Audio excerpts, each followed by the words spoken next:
고요히 앉아보고 나니 평소에 내 기운이 들떠 있었음을 알았네. 침묵을 지켜보고 나니 일상의 내 말들이 시끄러웠음을 알았네. 지난 일을 살펴보고 나니 한가로이 내 시간을 낭비했음을 알았네. 세상의 문을 닫아보고 나니 이전에 내 사람 사귐이 과했음을 알았네. 욕심을 줄이고 나니 평소에 나에게 잘못이 많았음을 알았네. 마음을 가까이 하고 나니 예전에 내 마음씀이 각박했음을 알았네. 명나라 문인 진계유.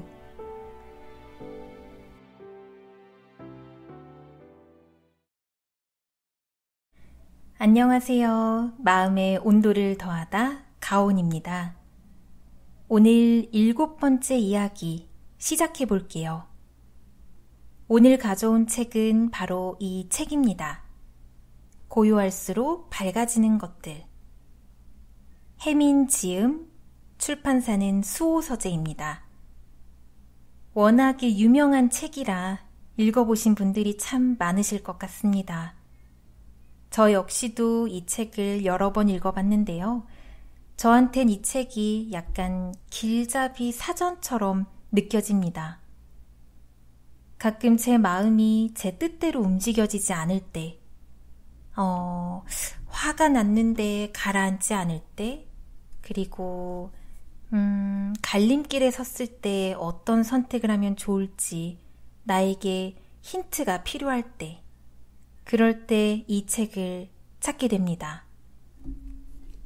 펼쳐보면 짧은 구절들로, 쉬운 말들로 저에게 마치 꼭 필요한 말들을 어떻게 아는지 고스란히 메시지를 전해주는 것 같거든요.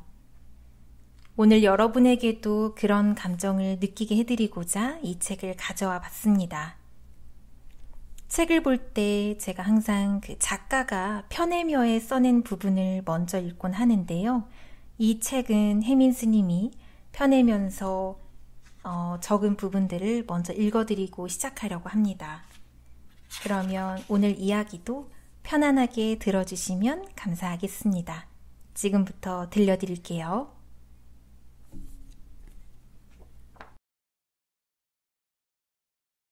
들어가며 나에게로 돌아가는 길. 홀로 고요하게 나무들이 우거진 숲길을 걸어본 경험이 있으신가요? 잠시 핸드폰도 꺼놓고 나무 위로 보이는 파란 하늘을 감상하면서 나뭇잎 사이를 스치는 바람 소리, 낙엽 밟는 발자국 소리, 내 심장의 울림 소리를 들으며 내가 여기 있음을 온전히 느껴본 경험이요. 시냇물을 만나면 잔잔히 흐르는 물을 바라보다 손도 한번 담가보고 새소리가 들리면 그 소리에 온전히 귀를 기울이는 평화로운 시간이요. 발걸음도 평소보다 조금 천천히 여유롭게 옮기다 보면 처음에는 시끄러웠던 마음이 점점 고요해지면서 왠지 모르게 내 본연의 모습으로 돌아오는 듯한 느낌이 들어요.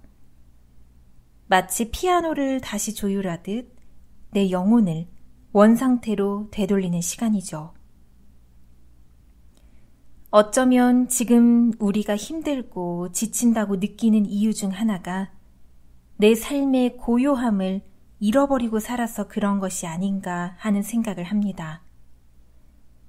어디를 가도 끊임없이 나를 봐달라는 소란한 광고 소리, 시시각각 일어나는 사건, 사고, 뉴스 소리, 여기저기서 울리는 자동차 경적 소리, 두드리고 부수는 공사 소리, 자신의 믿음을 강요하는 소리가 들리죠. 거기다 우리 손에 쥔 핸드폰에서는 시도 때도 없이 전화벨과 문자 알림 소리가 울립니다. 현대 문명은 한순간도 우리 영혼을 가만히 쉴 수 없게 하는 것 같아요. 그러다 보니 지금을 사는 우리에게 여러 심리적인 문제들이 발생하는데 그중 하나가 바로 자기 소외입니다. 내가 나를 데리고 살아가긴 하지만 내가 누군지, 내가 진정으로 무엇을 원하는지 모른 채 바쁘게만 살아가는 거죠. 우리의 관심은 주로 밖으로 향해 있고 외부 자극에 반응하는 것만으로도 너무 분주하기 때문에 지금 나는 어떤 느낌인지, 어떤 삶을 살고 싶고 어떤 가치를 추구하고 싶은지 들여다볼 겨를 없이 그냥 살아갑니다. 왜냐하면 다른 사람은 끊임없이 만나면서 자기 자신을 만나는 시간은 별로 없기 때문입니다. 이런 자기 소외가 깊어질수록 안타깝게도 자기 기준을 못 찾는 상황이 벌어집니다. 그러면 어쩔 수 없이 다른 사람의 기준, 이 사회가 좋다고 욕망하라고 정해준 것들을 내 기준으로 삼습니다. 그러다 보면 심한 경쟁 속에서 남들 쫓아가기 바쁘고 그 과정에서 또 상처받고 좌절하고 우울해지는 것 같아요. 남들이 뭐라 하든 내 식으로 살아보려는 용기, 내 삶의 주도권을 내가 갖고 사는 주체성 없이 남들이 여기저기서 요구하는 것들만 처리해주기도 너무 바쁜 삶. 어떠신가요? 힘들진 않으신가요? 이번 책에는 우리 안에 있는 고요함과 만나시기를 바라는 마음을 담았습니다. 마음이 고요해지면 예전에는 잘 몰랐던 것들이 밝아지면서 비로소 드러나게 됩니다. 내 안의 소망이라든지 진정 꿈꾸는 삶의 방향이라든지 추구하고 싶은 삶의 가치라든지 혹은 오랫동안 눌러놓았던 감정이나 기억까지 되살아나 그것들로부터의 치유가 가능하게 됩니다. 또한 마음이 완전히 고요해지면 수행자들이 깨닫고 싶어하는 자기 본성도 밝아지게 됩니다. 멈추면 비로소 보이는 것들이 지관이라는 옛 어른들의 말씀을 현대어로 풀었듯이 이번 책으로는 옛 선사들의 경험에서 나온 적적성성이라는 지혜의 말씀을 전하고 싶었습니다. 고요한 마음은 아무것도 없는 심심한 상태가 아니고 고요할수록 환하게 밝아져서 내 본래 마음과 만나게 됩니다. 부디 이 책을 읽으시는 동안 마음이 편안해지시고 지혜가 밝아지시고 스스로를 돌아볼 여유와 쉼을 찾으시길 기원합니다. 제가 좋아하는 헤르만 헤세의 소설 데미안에 이런 글귀가 나옵니다. 인간의 일생이라는 것은 모두 자기 자신에게 도달하기 위한 여정이다. 우리가 지금 어떤 형태의 삶을 살든 종국에는 나 자신에게 도달하기 위해 인생을 살아가고 있다는 가르침입니다. 제 부족한 글이 그 여정에 조금이라도 도움이 되길 바라는 마음을 담아 이 책을 세상에 내놓습니다. 독자님이 내딛는 걸음걸음에 평온함과 깨달음이 함께 하시길 축원드립니다. 비구 혜민, 제주 사려니 숲길을 걷고 나서.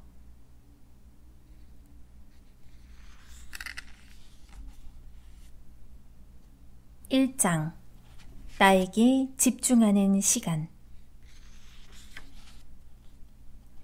나는 못해요.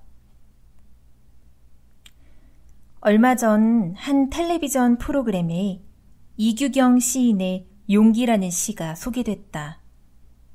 그 시를 읽고 있자니 왠지 모를 감동과 예전 추억 하나가 떠올랐다. 시는 용기라는 제목에 걸맞게 넌 충분히 할 수 있어로 시작한다. 넌 충분히 할 수 있어. 사람들이 말했습니다. 용기를 내야 해. 사람들이 말했습니다. 그래서 나는 용기를 내었습니다. 용기를 내서 이렇게 말했습니다. 나는 못해요. 이 시는 허를 찌르는 반전이 있다. 당연히 열심히 노력해서 용기를 내서 기필코 제가 해내겠습니다. 라는 산업화 시대의 미덕과 같은 말이 이어질 줄 알았는데 나는 못해요 라는 진솔한 개인적 고백으로 끝이 난다. 이 시를 통해 시인은 독자에게 말하는 듯 했다. 피나는 노력을 해서 기필코 해내는 것만이 용기가 아니라고. 자기는 못한다고, 할 수 없다고, 이 길은 내 길이 아닌 것 같다고 말할 수 있는 것도 용기라고 말이다. 정말로 맞는 이야기다. 지금 생각해보면 종교학 교수가 되어 7년간 미국에서 학생들을 가르친 것도 내가 정말로 원해서 선택했다기보다는 주변에서 당연히 그 길을 가겠지라고 예상한 길로 자연스럽게 걸어간 듯하다. 대학원에서 종교학을 공부할 당시 내 눈에는 졸업 후 미국 대학에서 교수 생활을 하는 선배들만 보였다. 교수가 된다는 것이 무엇을 의미하는지 정확히 알지 못한 채 주변 동료나 교수님들에게 인정받고 싶다는 생각에 어느새 나도 그 길을 걷고 있었다. 내 미래를 결정하는 중요한 일 앞에서 나는 나 자신에게 물어본 것이 아닌 남들은 어떻게 하는지 부지런히 곁눈질하며 따라갔던 것이다. 그런데 막상 교수가 돼보니 생각했던 것과는 많이 달랐다. 교수 세계에서 중요한 일은 학생들에게 애정을 쏟으며 잘 가르치는 것이 아니었다. 논문을 빠른 시간 안에 최대한 많이 쓰는 것, 외부에서 연구비를 잘 따오는 것, 선배 교수들 마음에 들게 행동하는 것, 그런 것들이 학교 안에서 인정받고 승진하는 길이었다. 그리고 무엇보다 다들 엄청나게 바빴다. 전 세계 여러 학회를 찾아다니면서 새로운 논문을 발표하고 다른 학자들과 네트워킹하는 건 역시 중요했기에 잘 나가는 교수일수록 학교를 비우는 날이 많았다. 교수 생활 4년 차에 접어들자 인정하지 않을 수 없었다. 나는 뛰어난 학자가 될 능력이 없다는 사실을 말이다. 논문을 쓰긴 썼지만 시간이 오래 걸렸고 연구비를 따오는 일도 다른 학자들과 네트워킹하는 일도 소심하고 내성적인 성격이라 적극적으로 나서지 못했다. 그리고 무엇보다 구도자의 길이 좋아 승려가 된 만큼 내 수행에 도움을 받고 싶어 종교학을 공부한 것이지 옛 종교인에 대한 연구 논문을 쓰려고 공부한 것이 아니었다. 나는 점차 학자로서의 삶이 재미가 없어졌다. 행복의 요소 가운데 중요한 부분이 바로 삶의 주도성이 내게 있는가 하는 점이다. 즉 지금 하는 일을 남이 시켜서 하는 것이 아니라 내가 원해서 할 때 사람은 행복하다고 느낀다. 내가 삶을 주도할 수 없을 때는 그게 아무리 남들이 재미있는 것이라 해도 힘겨운 일처럼 느껴진다. 그런데 안타깝게도 이 세상 많은 사람이 그 주도성을 잃고 사는 것 같다. 왜냐하면 나는 못한다고, 할 수 없다고, 이 길은 내 길이 아닌 것 같다고 용기 내어 말하지 못했기 때문이다. 나처럼 자신의 미래를 내 스스로가 아닌 옆 사람들을 보면서 결정했기 때문이다. 어쩌다 한국인을 집필한 심리학자 허태균 교수는 우리나라 사람들이 행복해지기 위해서는 포기하는 법을 배워야 한다고 말한다. 무언가를 포기한다는 것은 아무것도 안 한다는 의미가 아니라 자기에게 더 맞는 다른 일을 하기로 스스로 선택한다는 뜻이기 때문이다. 물론 안정된 삶을 보장해주는 일을 포기하려면 무척이나 두렵고 용기가 필요하다. 처음 미국 교수 자리를 그만두고 서울 인사동에 마음치유학교를 시작하겠다고 했을 때 내 주변 사람 대부분이 우려의 목소리를 내며 만류했다. 그리고 처음엔 나도 많이 막막했다. 하지만 앞이 보이지 않는 시간을 견디고 나니 4년이 채 되지 않은 지금 서울에 이어 부산에도 마음치유학교가 생기고 50여 명의 선생님과 함께 한 해에 3천여 명의 사람들이 치유와 성장의 시간을 갖는 의미 있는 곳이 되었다. 올해 고시에 또 떨어졌다면서 눈에 절망을 가득 담고 나를 찾아오는 학생들이 종종 있다. 그 친구들에게 해주고 싶은 말이 있다. 나는 못해요 라고 해도 됩니다. 나에게 맞는 길을 남에게 묻는 것이 아니고 스스로에게 물어보면서 천천히 잘 찾다 보면 고시에 붙은 것보다 결국엔 더 행복해질 수 있습니다. 길게 보면 낙방한 것이 훨씬 더 잘된 일이 될 수도 있으니 처음엔 좀 답답하고 막막하더라도 용기 내어 나의 길을 찾아보세요. 당신을 응원합니다.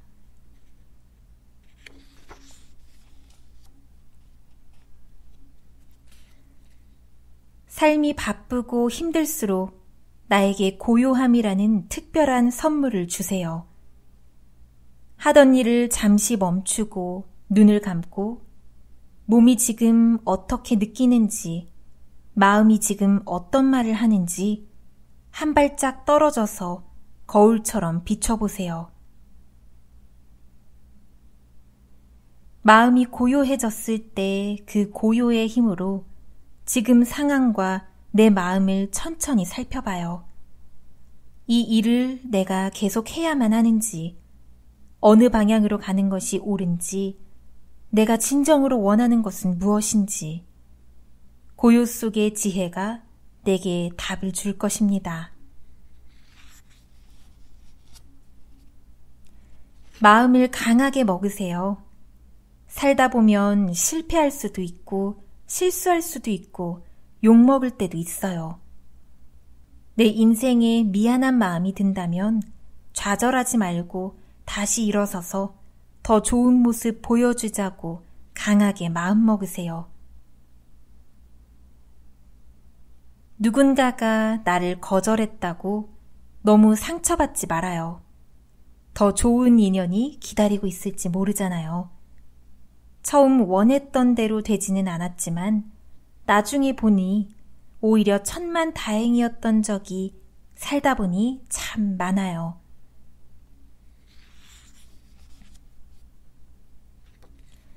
시간과 공을 많이 들였다고 해서 안 되는 일을 오랫동안 붙잡고 있지는 마세요. 적당한 시점에 포기할 줄 아는 것도 지혜입니다. 포기한다고 끝이 아니고 새로운 길이 또 열립니다.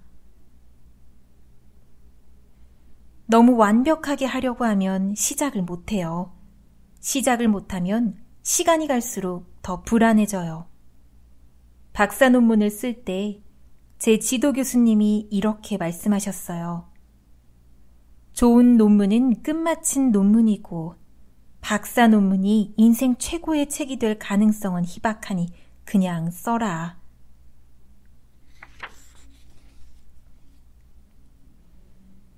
본인의 앞길은 하나씩 하나씩 보이는 것이지 한꺼번에 쫙 보이지 않아요.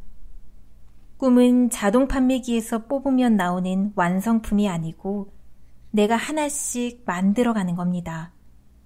지금 당장 할 수 있는 작은 것부터 시작하면 하나씩 보입니다. 저는 간절히 깨닫고 싶었고 그래서 남들이 어떻게 생각하든 상관없이 승려가 됐습니다. 정말로 간절히 하고 싶은 것이 있으면 하세요. 엄마도 가족도 세상도 결국엔 당신이 행복해지길 원해요. 용기를 내세요.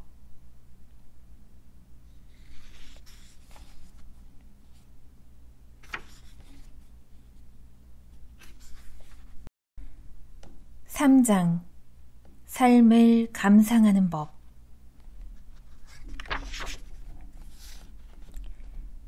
미왕사에서 아침을. 여러분은 혹시 자신만의 안식처가 있나요?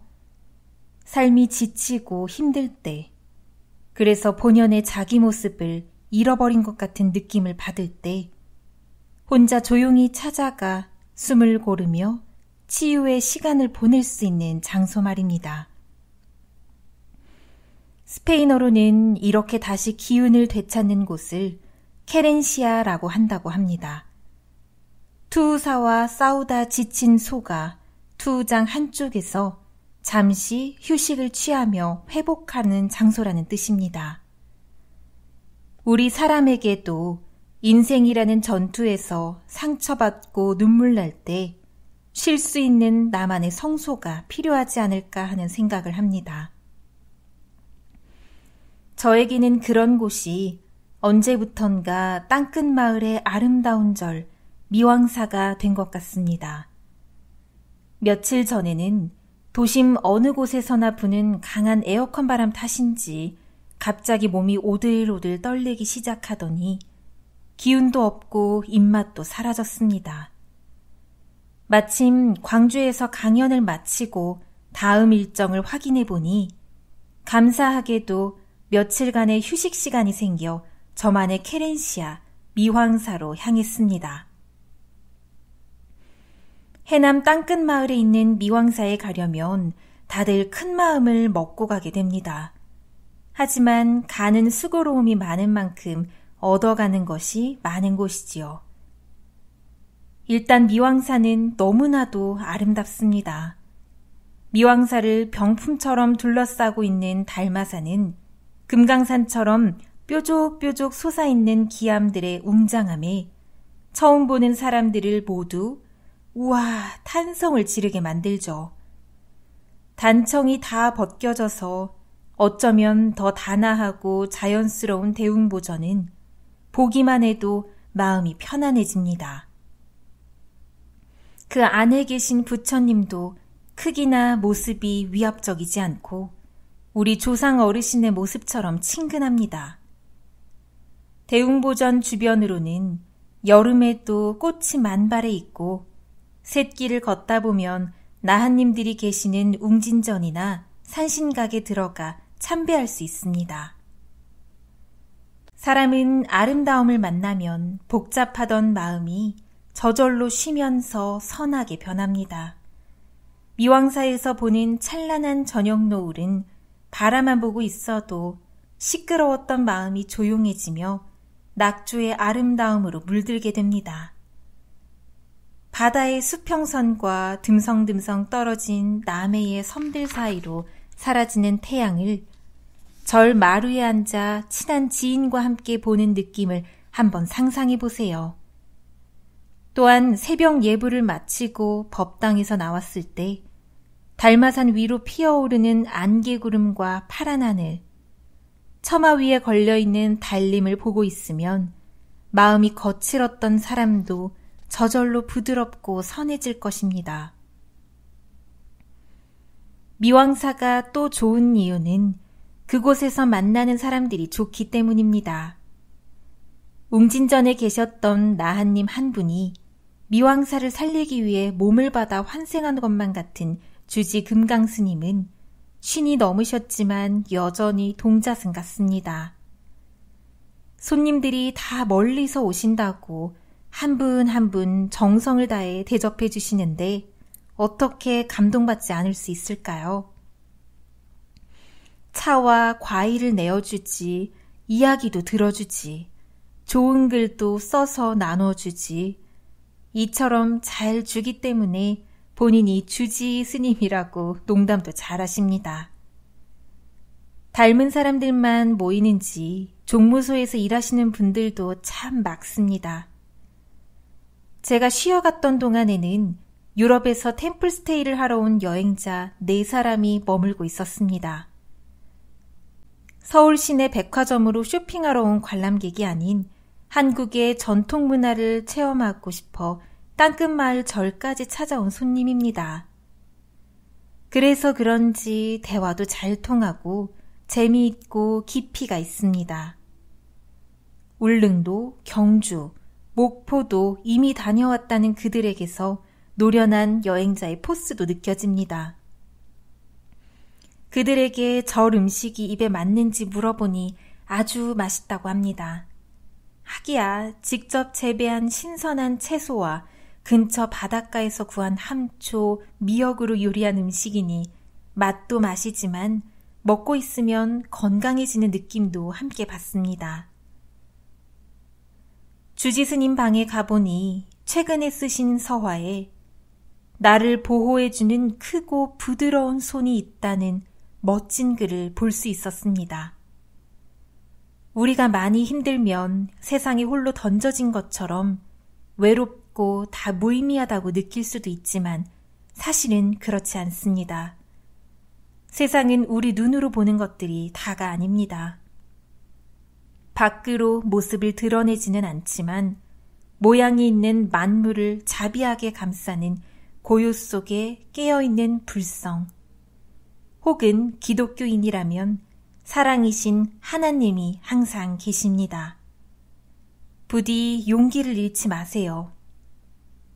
이 글을 읽고 언젠가 미왕사에 가셔서 아침을 맞게 된다면 아마 후회하지 않으실 겁니다.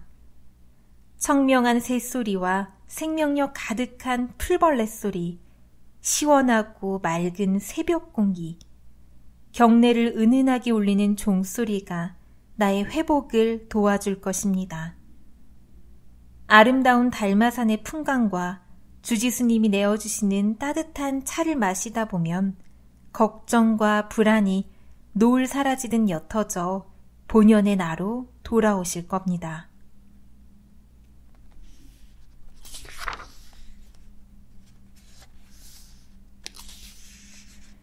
아름다운 장소에 있으면 그 안에 있는 것들이 다 가치가 있어 보입니다. 자존감이 바닥을 쳤을 땐 시간을 내 일부러라도 아름다운 곳을 찾아가 그곳에서 시간을 보내세요. 내 스스로의 가치와 아름다움을 재발견하실 겁니다. 연두빛 바다로 변신한 산들, 벚꽃이 지고 나니 피는 봄꽃, 깨끗한 하늘 위 달빛과 별빛, 마음만 있으면 행복은 무료.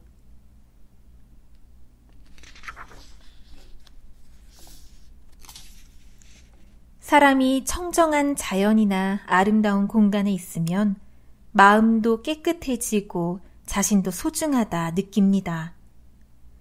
어쩌면 우리는 깨끗한 자연이나 아름다운 공간을 자주 경험하지 못해서 점점 각박해지고 사나워지는 것은 아닐까요?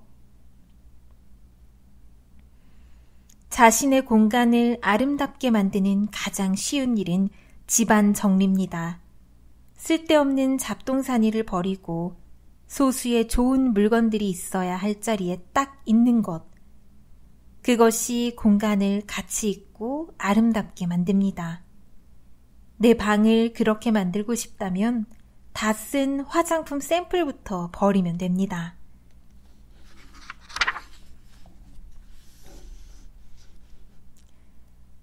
세상 그 무엇도 홀로 존재하지 않고 서로 연결되어 있습니다. 그래서 남을 도와주는 선행을 하면 세상과의 연결감이 좀 더 강화되면서 행복하다고 느끼게 됩니다. 연결된 그 느낌이 자연스러운 우리 본성 상태이기 때문입니다.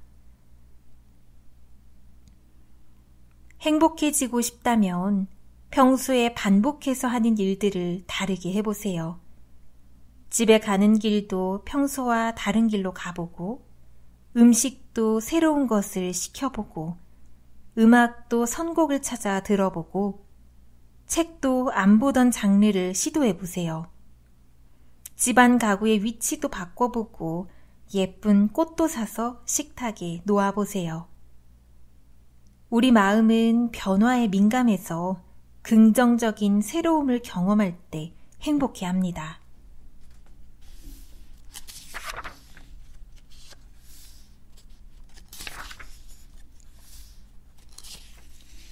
남에게 굳이 의지하지 않고도 혼자 시간을 즐겁게 보낼 줄 아는 사람이 자유로운 사람이다.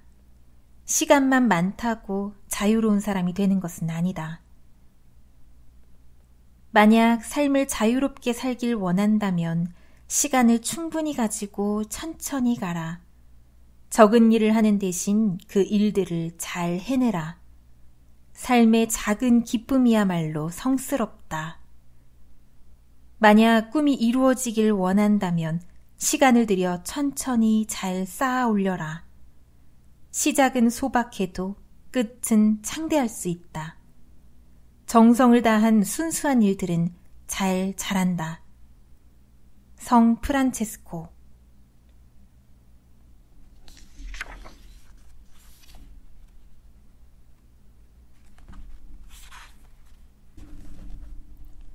(6장) 마음을 닦는다는 것.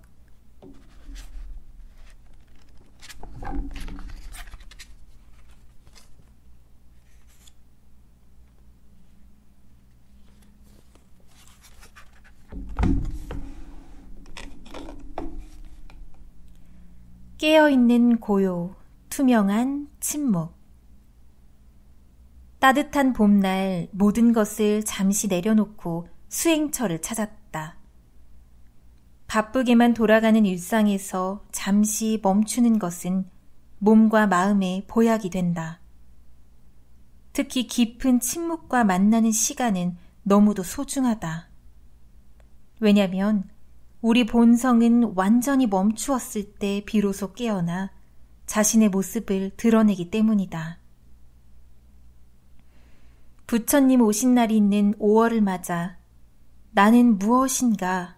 라는 근원적인 질문을 품고 사는 이들에게 작은 도움이라도 되었으면 하는 바람으로 수행처에 고요히 앉아 마음 공부에 대한 글을 모처럼 적어본다. 우리가 가만히 앉아서 마음을 들여다보면 끊임없는 생각과 느낌이 자연스럽게 올라온다. 그런데 생각과 느낌은 비교적 쉽게 알아차리지만 생각이 일어났다가 그 다음 생각이 일어나기 전에 있는 고요함은 잘 인지하지 못한다. 즉 생각과 생각 사이, 느낌과 느낌 사이에는 아무것도 없는 것 같은 고요한 침묵이 자리하고 있는데 많은 이들은 그 빈 공간을 의식하지 못하고 그냥 지나친다. 왜냐하면 생각이나 느낌과는 달리 고요한 침묵은 아무런 모양이 없어서 쉽게 잡히지도 어느 한 곳에 집중하기도 어렵기 때문이다. 침묵과는 반대로 생각과 느낌은 형태가 있어 남들에게 설명해 줄 수도 있고 글로 쓸 수도 있다. 형태가 있다 보니 오랜 습관 때문에 생각과 느낌을 자기 자신과 동일시해버리는데 그래서 내 생각, 내 느낌이라고 집착하고 그것들을 가지고 나는 이런 사람이다 라고 자기 자신을 정의 내리기도 한다. 그렇다면 여기서 묻고 싶은 질문이 생긴다. 만약 진짜로 생각과 느낌이 나라고 한다면 그 생각이 일어나기 이전에는 나라는 존재가 없었는가? 시간이 지나 그 생각과 느낌이 사라질 때도 그것들이 실제로 나였다면 나라는 존재의 일부도 생각과 느낌이 사라질 때 함께 사라져야 하는데 실제로 내가 사라지는가? 우리는 생각과 느낌이 일어나기 이전에도 있었고 그것들이 모두 사라지고 나서도 멀쩡하니 계속 존재한다. 즉 내 안에서 일어나는 생각과 느낌은 나라는 존재 안에서 구름처럼 잠시 일어났던 것이지 근원적 존재의 내가 아니다. 그렇다면 생각이나 느낌보다 훨씬 이전부터 항상 있어온 나는 무엇일까? 사실 이것을 깨닫기 위해 수많은 수행자들이 생각을 완전히 멈추려고 각종 명상과 화두 참선을 한다. 이 질문에 대한 답은 각자가 직접 경험을 통해 찾아내야 하지만 혹여 나의 몇 마디가 누군가에겐 경험의 인연으로 발전할 수도 있으니 부족하지만 나누고 싶다. 긴 설명을 생략하고 단도직입적으로 이야기하면 생각이나 느낌이 일어나기 이전에도 있었고 그것들이 사라지고 나서도 한결같이 있는 것은 바로 고요한 침묵이다. 침묵이 살아서 아는 것이다. 자세히 들여다보면 모든 생각이나 느낌도 고요한 침묵에서 나와 그 모습을 드러냈다가 시간이 지나면 침묵으로 사라진다. 따라서 고요한 침묵은 텅 비고 의미 없는 죽은 공간이 아니라 모든 생각과 느낌을 만들어내고 그들이 존재하도록 그 공간을 제공하고 사라지려고 하면 품어서 소멸하게 하는 자애롭고도 살아있는 공간이다. 그렇다면 조금 더 깊이 들어가 고요한 침묵의 위치를 살펴보자. 우선 눈을 감고 숨을 깊게 들이마시고 고요한 침묵을 느껴보자. 이 고요함은 몸 안에만 있는가? 아니면 몸 밖에도 있는가? 몸 안에 있는 고요함과 몸 밖에 있는 고요함이 다른 형태로 존재하는가? 아니면 그런 구분 없이 하나의 고요함으로 자리하고 있는가? 이번엔 고요한 침묵의 끝을 찾아보자. 끝에 도달할 수 있는가? 침묵 안에 한계가 있는지 없는지 살펴보자. 마지막으로 고요한 침묵을 잃어버리거나 완전히 없앨 수 있는지 확인해보자. 아무리 큰 소리가 나도 침묵은 이내 곧 회복되며 상처 입지 않은 본래의 고요한 모습으로 바로 돌아온다.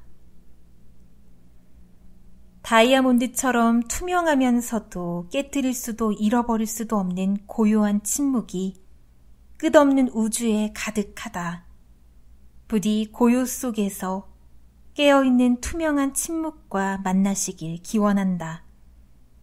깊은 평온함과 영원한 자유, 생명의 원천과 따뜻한 사랑이 또 그 안에 들어있다.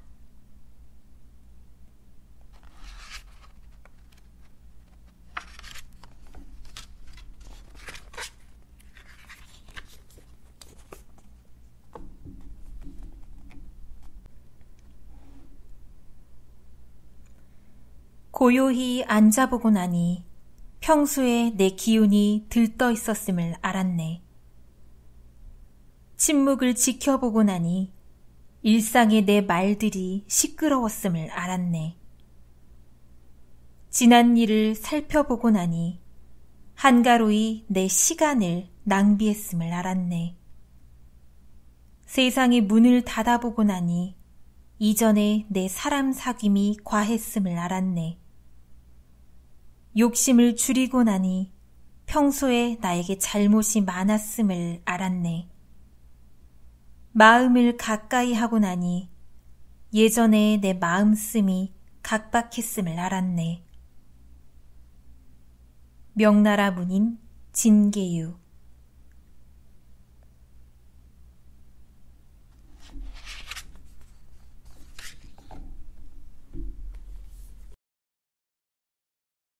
네, 여기까지 읽겠습니다. 오늘 이야기 어떠셨나요? 총 2가지 부분 크게 읽어드렸습니다. 하나는 이 책의 가장 첫 번째 에피소드로 나오는 나는 못해요 라는 부분이었어요. 내가 할 수 없는 걸 못하겠다고 말하는 것도 용기고 꼭 필요할 땐 그런 말을 해야 된다는 이야기를 하고 있습니다. 실제로 저도 좀처럼 못하겠다는 말을 하기가 참 두렵습니다. 정말 못하겠는데, 자신이 없는데, 이런 마음가짐 자체가 잘못된 거겠지라는 생각으로 무조건 해볼 때가 있습니다. 가끔 그런 게 도움이 될 때도 있지만 때로는 정말 내가 할 수 없는 일은 못하겠다고 이야기하는 용기도 필요한 것 같습니다. 그리고 두 번째로 읽어드렸던 미황사에서 아침을 이라는 부분에서는 각자 자신만의 케렌시아를 찾아보라는 이야기를 하고 있었어요. 여러분만의 케렌시아가 있으신가요? 혹시 있는 분이 계시면 댓글로 공유 좀 해주시면 감사하겠습니다. 실제로 이 책을 읽어보고 저도 미황사에 가보고 싶다는 마음을 갖게 됐어요. 최근 어디 멀리 가지 못하는 저희들 입장에서는 국내 이런 청정한 자연이나 아름다운 공간을 찾아가서 나만의 케렌시아를 발견해보는 것도 아주 좋을 것 같습니다. 그리고 마지막에 실려있는 내용을 읽어드렸어요. 깨어있는 고요, 투명한 침묵. 이 고요와 침묵의 중요성을 설파하고 있다는 느낌을 많이 받았습니다. 차마 헤아리긴 어렵지만 우리의 생각과 느낌을 깨닫기 전에 그 사이에 있는 우리의 고요함 속에서 나를 발견하는 것. 그래야 진정한 나를 만날 수 있다는 이야기를 해주는 그런 책이었습니다. 오늘 이야기는 여기서 마칠게요. 다음에 또 좋은 이야기 들고 찾아오도록 하겠습니다. 오늘도 편안한 저녁 보내시고 행복한 한 주 보내세요. 지금까지 마음의 온도를 더하다 가온이었습니다.